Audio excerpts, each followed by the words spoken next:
Hey, what's up? It's me, Errol, back again with another video. Today we're fitting some carpet in a small bedroom. This is the bedroom that we're going to do, as you can see. So without further ado, let's crack on with some underlay. Right, the underlay we're using today is 10mm thick.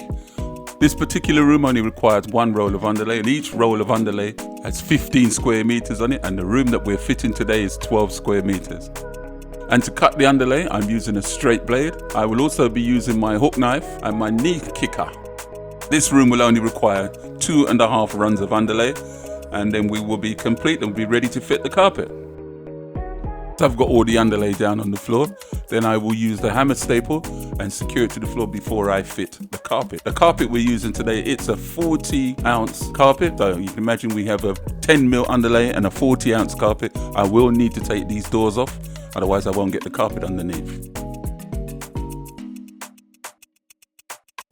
So we're now ready to cut the last bit of underlay, and as you can see, I'm changing my blade. I always try to keep a sharp blade. It doesn't always work, but I do try to keep a sharp blade at all times.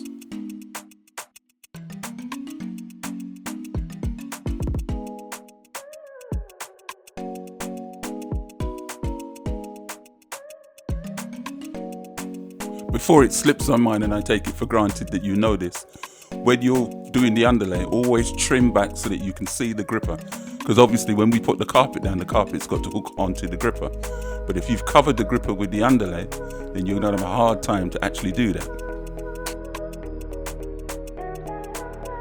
And also what I like to do when I'm teaching, I have a few apprentices around me, I like to teach them the cuts that we make in the carpet in the underlay. So once you learn to make those cuts in the underlay, you also learn knife control, so you don't mess up the carpet, obviously, when you're fitting the carpet. As you can see me here, these are the cuts that we actually use when we're fitting the carpet. And the reason why I get them to practice these cuts on the underlay is so that they get used to using the knife.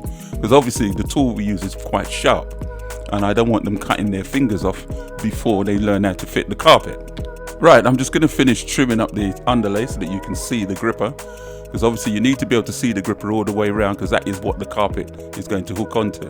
Now that we've trimmed in all the underlay, we're about to go and get the carpet. Well, now we have the carpet in the room, so we're now just going to finish opening up the carpet and then we'll start fitting it. Well, let's not forget, we are fitting a 40-ounce carpet on top of a 10mm underlay. I will need to remove those cupboard doors. Yeah, what I'm doing here now is using the heel of my foot to pull the carpet round and get the carpet square in the room. I'm also going to make sure that the carpet hits all 4 walls before I start cutting.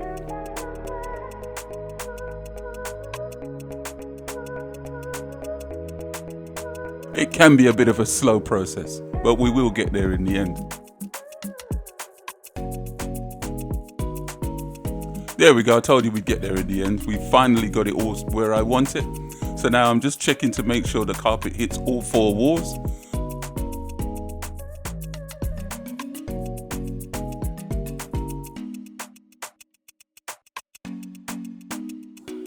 So right, now that we're all lined up, I should take the knee kicker and give a quick stretch into the corner. What I'm doing at this point here is setting the depth on the teeth.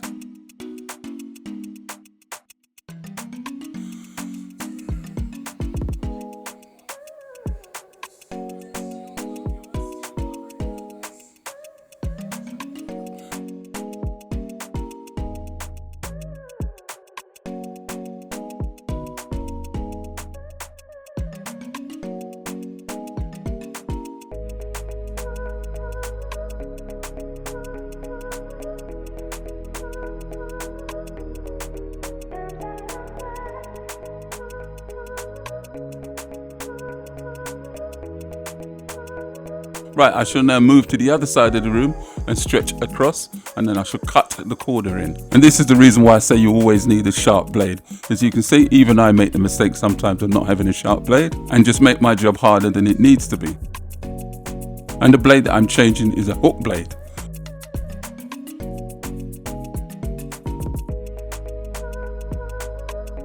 Right, I'm about to make one of the cuts that I get the guys to practice on the underlay.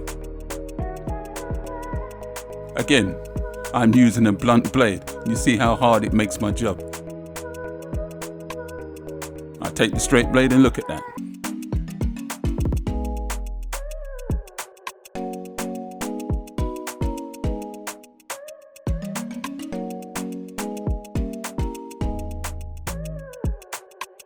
Here is a relief cut right at the point here.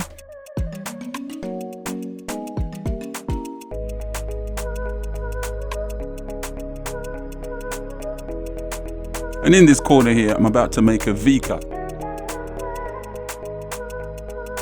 That enables the carpet to sit flush into the corner, sits right into the corner. And then I'll take my hook knife and cut off the excess.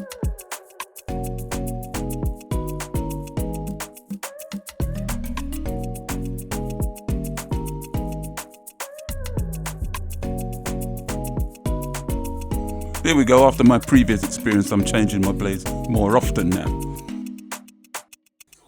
And the cut that I'm making here is called a back cut.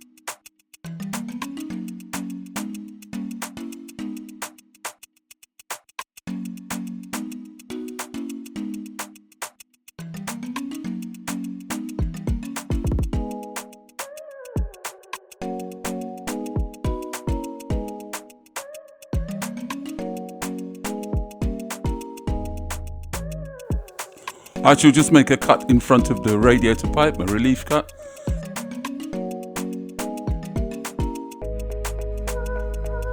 Right now I shall trim the carpet down and fit it into the door bar. I shall now use the hook knife and trim down the excess to secure it into the door bar. And then I will use a knee kicker to kick it in.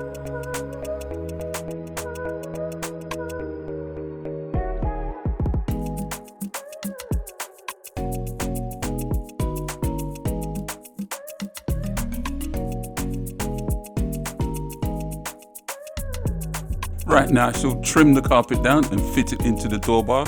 I will also use a touch of adhesive to secure it into the door bar, and then I will use a knee kicker to kick it in, while using the hook knife to push it into the door bar itself. Now I should really use an eye witness, but you use the tool that's nearest to hand. In this particular case, it's the hook knife, so I just use the back of the hook knife to push it into the door bar.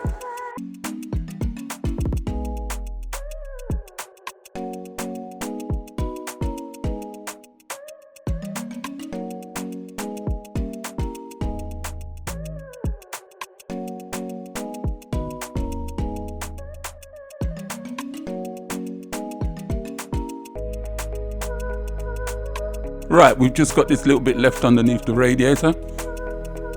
So I should make a relief cut by the pipe, and then I'll go into the corner and do a V cut, and then trim off the excess carpet.